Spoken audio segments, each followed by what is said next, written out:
Bienvenidos oyentes de Radio Sefarad a esta nueva edición de Identidad desde Uruguay. En esta ocasión tenemos el placer de hablar con el señor Ricardo Fleiss, colaborador del mensuario Identidad. ¿Qué tal? Bueno, ¿cómo te va, Alejandro? ¿Cómo estás tú? Muy bien, estamos aquí una semana más en este programa dedicado a hablar de la actualidad que nos llega desde Uruguay y, bueno, de otros temas. No siempre hablamos de actualidad, porque también hablamos de historia, como es el caso de hoy. Queríamos hablar con usted de la historia de Jerusalén. Nos quiere dar una breve recopilación de una historia particular. Sí, a ver, me parecía que para poder reflexionar sobre Jerusalén y sobre la situación actual, tenemos que estar de acuerdo en los hechos, en lo fáctico. Si las cosas fueron así, creo que en algún momento podemos estar de acuerdo. A veces uno se pregunta si el conocimiento que uno tiene, lo tiene todo el mundo, y la verdad que no lo sé. A veces aquellas cosas que para uno pueden ser sencillas, otros no la pueden tener clara. Entonces, me parece que vale la pena hacer una breve recopilación de la historia de Israel. A ver, claramente, el primer periodo de Judea y de su capital, Jerusalén, es un periodo basado en la religión judía y en el pueblo semita, en el pueblo judío. Eso no hay ninguna duda. Tampoco hay dudas de que Salomón fundó el primer templo. Hay algunos arqueólogos israelíes que no han encontrado rastros arqueológicos del reinado del David, más allá del libro de la Biblia. Eso es un tema que, como tantas otras cosas, yo no puedo discernir si eso no es. Digo, si uno se ajusta al templo, al relato bíblico, lo es, y si se ajusta a ciertos autores israelíes, no lo es. Sea como sea, en el siglo X, en el año 900, Salomón funda el primer templo y teóricamente unifica los reinados de Israel y Judea en un solo reinado. Eso, la vez pasada justamente hablé en Radio Sefarad, eso dura solamente un reinado. Ya con su hijo, el reinado se divide en Israel y en Judea, ¿verdad? A partir de ese momento, ambos reinados siguen hasta bastante tarde en la historia separados, ¿no? Entonces, yo creo que en el año más o menos 700 o algo, yo no recuerdo la cifra, los asirios toman como tributario al reino de Israel. Y a partir de eso queda como reino judío con el centro religioso y espiritual y físico, Jerusalén como capital del reino judío. Algunos autores también dan, como en la mitad de ese periodo, en el año 700 y algo, la compilación de el Tanaj del Deuteronomio por un rey Josías, que sí que es un periodo claramente judío. Esto lleva a un punto que en lo personal es un punto de ruptura, que es la pérdida de la libertad del dominio sobre el territorio judío en el año 587. Los babilonios conquistan Israel y a partir de eso, solamente en un breve periodo, el reino de Judea volverá a ser independiente. Los judíos van a Babilonia y vuelven, a través del rey Ciro II, un rey persa, vuelven a Jerusalén y reconstruyen el templo en el año 530 y algo, creo 537, 535, ¿no? Uh-huh. Un templo que era teóricamente modesto. Los relatos cuentan que ese templo era del tamaño de una capilla, siendo el centro religioso de todo el pueblo judío. Eso, hasta el año 300 y algo, sigue bajo el poder de los persas y pasa, a partir de Alejandro, al poder de los griegos, ¿no? Y los griegos empiezan una serie de conflictos, religiosos, no sé cuánto, y Israel logra en el año 160 liberarse y liberar a Jerusalén a través de Judas Macabeo y poniendo una nueva dinastía que se llama los Hasmoneos. esa dinastía es derrotada por Pompeyo en el año 63. Israel pasa, después de esos casi 100 años, Judea pasa a ser nuevamente tributario de Roma. Se inicia el siguiente periodo desde el año 60 y poco hasta el año 70, que es el año de la destrucción del Segundo Templo.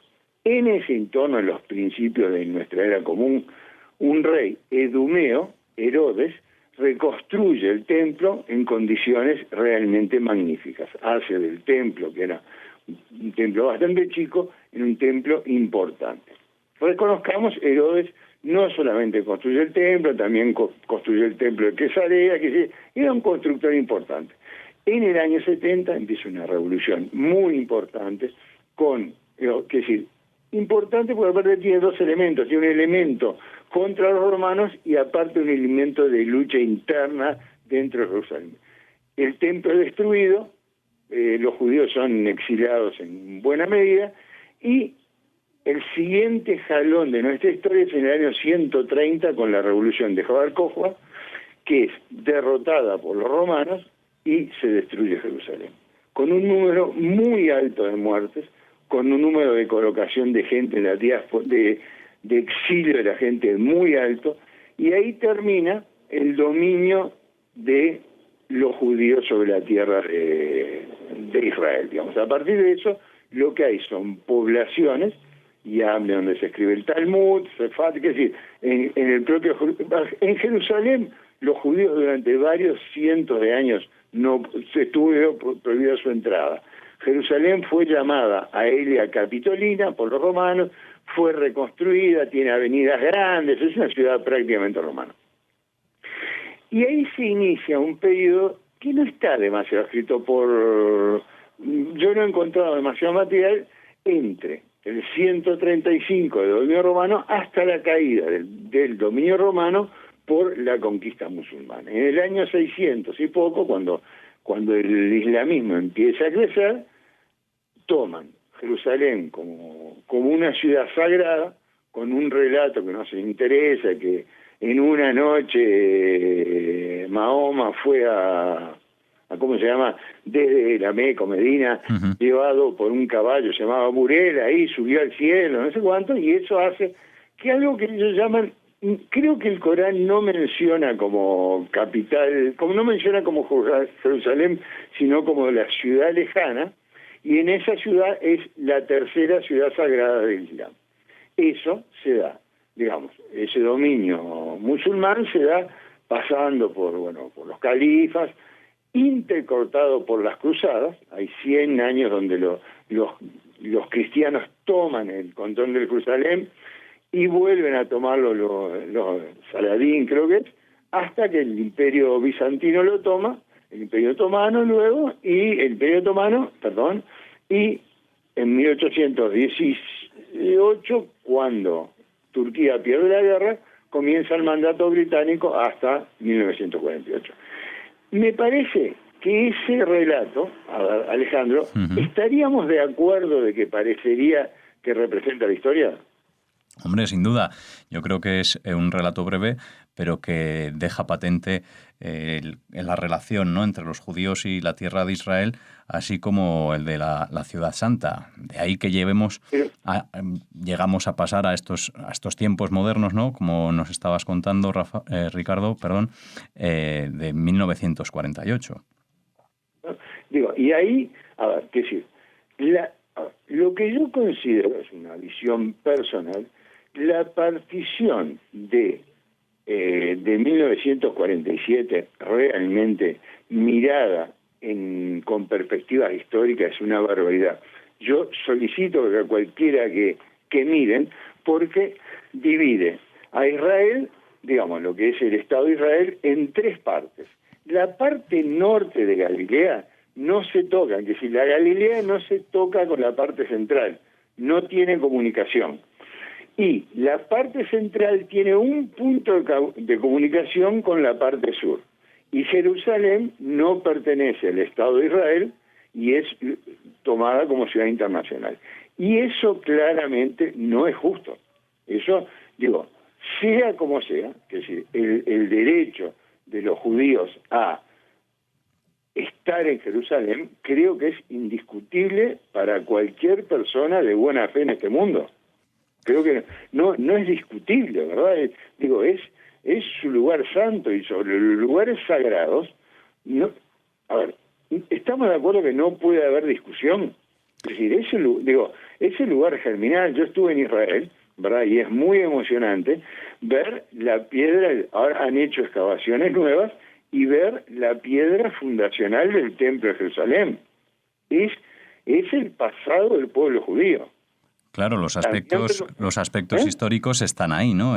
Los acabamos de nombrar y ahora se cuestiona, ¿no? Ahora, también mi otra posición, y en los 4 minutos que queda, yo creo que los judíos debemos de hacer todo para que no se vuelva a repetir los momentos dramáticos del pasado, porque uno dice, yo creo claramente que nosotros tenemos un enemigo y que ese enemigo nos quiere echar. Creo que eso no lo negamos, ni nosotros ni ellos, ¿verdad? Es decir, no hay nada que diga que... Ahora, pero creo que creo que nada es inexorable en la historia. Yo estuve en Israel en el año 64 y salí a Tanoar, ¿verdad? Y el gran enemigo era Egipto, y el gran enemigo era Jordania. Nosotros estábamos a 13 kilómetros de la frontera jordana y nos llevaron a ver cómo los soldados jordanos estaban apuntando. Era el gran enemigo. Y por supuesto Siria, con las alturas del Golán, era mucho que el gran enemigo. Bueno, Siria no ha cambiado mucho, pero Jordania tiene excelentes relaciones con Israel, generalmente. Exporta a través de puertos israelíes. Los judíos tenían libertad de tráfico hasta hace un tiempo, no sé en este momento, para ir a las pirámides. No son... creo que también podríamos estar de acuerdo en eso. Te puse un aprieto. Bueno, es que en ese sentido, Ricardo... No, yo creo... yo no te digo que mañana, yo lo que te digo es que mi opinión es que deberían existir... todas las guerras de la historia hoy se han terminado, menos las guerras actuales, ¿verdad? Yo tengo un sueño para futuras generaciones que algún día no haya guerra en el Medio Oriente. Creo que fue no es más allá de mi voluntad, es nuestra forma de saludar, ¿verdad? Bueno, yo creo que eso sin duda es un deseo que todas las partes, ¿no?, tienen y todos tenemos. Claro, y me parece que es básico. Ahora, ¿cómo se construye eso? Creo, que no soy yo, que yo no tengo la capacidad, que son los estadistas que dirigen a un pueblo los que llevan a cambiar los rumbos de la historia. La historia se construye. Esa es mi posición. No está construida.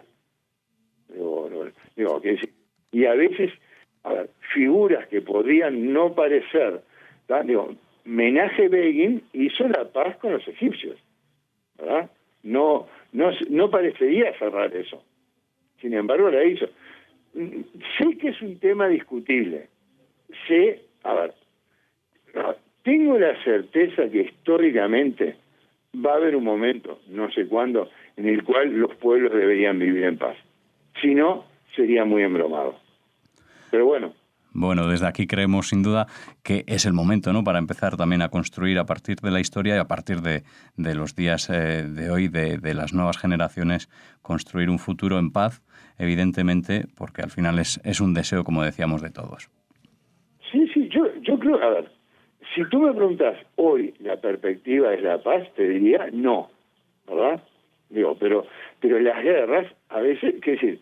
Dura mucho, pero hoy la perspectiva no es la paz. El problema es si hoy alguien está encaminándose a la paz, mi sentimiento es que no. Pero eso no quiere decir que mañana las condiciones objetivas cambien por cualquier razón y se pueda encaminar hacia la paz. Es decir, no lo sé. Es decir, yo hoy te diría que, por ejemplo, Arabia Saudita no es el enemigo que fue históricamente, por ejemplo.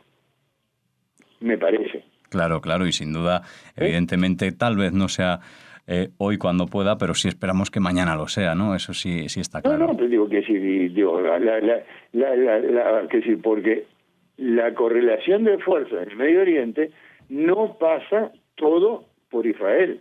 Que si hay, a ver, nunca las guerras israelí y palestina generaron el 1.000.000 de muertos que generó la guerra iraní-iraquí. Jamás, ni lejos. Ni los 300 y pocos mil muertos que generó la guerra de Siria hoy. No estamos hablando de... Es decir, creo que también anda del orden de los 300.000 muertos después de la caída de Saddam Hussein. Es decir, los conflictos son más amplios de lo que nosotros lo vemos. ¿Ah? Y eso me parece que debería ser analizado desde un punto de vista positivo y también desde los riesgos que se corren en situaciones bélicas. Y no quiero ser un pensador fácil, digamos. No creo que sea fácil creo que uno podría reflexionar sobre todo esto. Habrá que construirla con mucho sacrificio, con mucho labor, pero se deberá construir. Yo digo, que decir, a ver, la Segunda Guerra Mundial murieron 60 millones de personas. Ese es el número en el cual se habla que murieron, ¿verdad? Uh-huh. Hoy en día, Francia y Alemania son íntimos colaboradores. Íntimos. ¿Ah? Es decir, y uno dice, no hace mucho, hace 72 años, pero fue... Ahora hay muchos documentales, que se llama La Segunda Guerra Mundial en color, que recomiendo por la estructura. Y realmente fue una masacre infinita, por supuesto para nosotros. Y sin embargo, los que eran enemigos hoy en día trabajan en común. ¿Es correcto? Claro. Y eso no hay que olvidarlo y hay que sumar y hay que conseguirlo. Lo mismo te que decir con Estados Unidos y Japón, y no, así que, bueno. Exactamente. Lo que sí esperemos que para el pueblo judío pueda estar todo el resto de su historia, porque lo siente así en Jerusalén, ¿verdad? Siente que su tradición, yo cuando llegué la primera vez al Muro de los Lamentos sentí que había llegado de vuelta a casa, ¿entendés? Que es decir, hay algo muy muy particular en esa ciudad para todos nosotros. Pues con ese mensaje despedimos a Ricardo Fleisó. Nos termina el tiempo aquí, Ricardo. Bueno, muy bien. Así que agradecemos que hayas estado con nosotros en Radio Sefarad. No aburrieron demasiado. No, desde luego que no. Seguro que los oyentes están satisfechos con este mensaje. Y bueno, los que no, pues también nos pueden escribir a redaccion@radiosefarad.com, porque para eso estamos aquí, para ser una radio participativa y colaborativa con opiniones desde todos los puntos. Muchas gracias, Ricardo. Bueno, muchas gracias. Y no se puede estar de acuerdo con todo. Lo único que pido es que yo respeto todos los pensamientos y que respeten el mío.